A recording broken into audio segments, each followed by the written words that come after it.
OPEC ministers have agreed to extend production cuts by to extend the time by 9 months. Brian Sullivan still in Vienna on the company dole, where non-OPEC allies are meeting today. And if he looks happy, it's because he is, I think. Hey, Bri.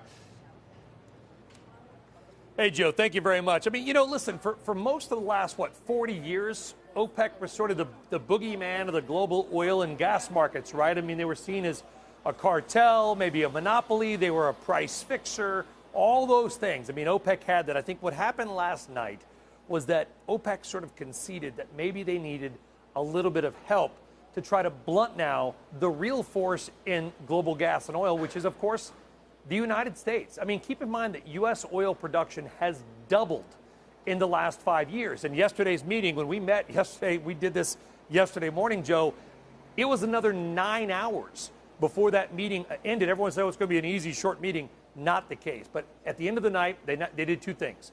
They extended their production cuts, 1.2 million barrels a day for 9 months. That's important because then they don't live in these 6-month increments between meetings. But more importantly, this new sort of charter, this cooperation, Joe, between Russia and OPEC adds another 11 million barrels a day effectively to OPEC's firepower. What they're trying to do, I guess, is to regain some of the mojo that they may have lost over the last 5 years because of the Permian shale boom. And by the way, I asked Khalid Al-Falih, who is the Saudi energy minister, last night, I said, was this deal done to counter the threat of the Permian?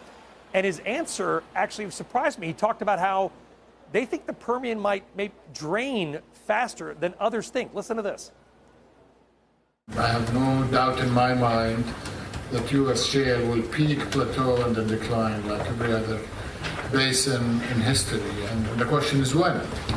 And until it does, I think it's prudent for those of us who have a lot at stake, also for us who want to protect the global economy and provide visibility going forward, to keep adjusting to it. So I think it increases, I think, the reasoning for us to stay vigilant and watchful and adjust slightly here, up and down as necessary.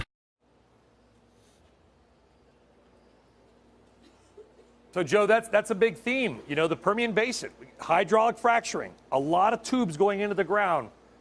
And he thinks perhaps that those tubes are going to drain the Permian maybe fast, 5 years, 50 years, who knows. But they're planning on that, and I think that's part of this deal that we've got here today. The Russian energy minister, Joe, is about ready to speak in the next few minutes.